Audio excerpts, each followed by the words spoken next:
Už vieš, prečo nás AI nechápe a prečo nám môže ublížiť? Som psychologička a poviem ti, čo hovorí najnovší výskum.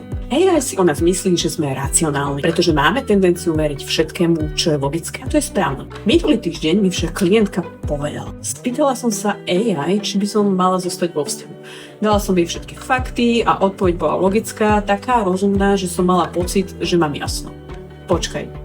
AI ti dalo logickú odpoveď, ale tvoje rozhodnutie nie je čisto logické. A tu vzniká zaujímavá vec. AI ťa modeluje ako racionálneho aktéra. Ty sa rozhoduješ cez emócie, vzťahovú väzbu, telo a skúsenosť. Pretože si človek. A teraz počuť.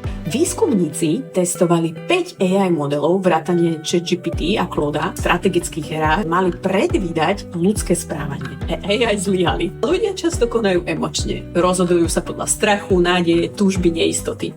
A s tým AI nepočítalo. A tu to začína byť nebezpečné. Ďalší výskum ukázal, že čím je človek inteligentnejší, tým ľahšie môže podľahnúť odpovediam AI. Inteligencia ti dáva schopnosť racionalizovať čokoľvek. Keď ti AI povie niečo, čo znie logicky, tvoja inteligencia ti pomôže tomu uveriť, aj keď ide proti tvojmu citu. Aj keď telo protestuje.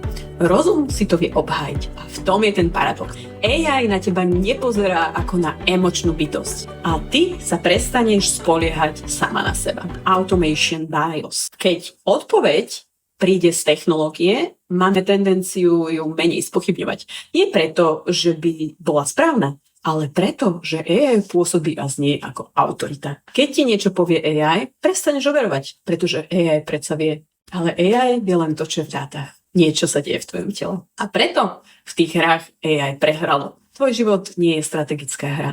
Je to nervový systém vo vzťahoch. A tej klientke som povedala.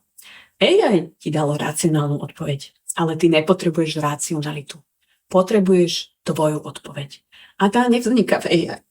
Vzniká v kontakte so sebou. AI ti povie, čo je logické, ale ty vieš, čo je pravdivé. Som Ivana, psychologička a inšpirujem ľudí dôverovať sebe skôr, než odovzdajú rozhodovanie autorite.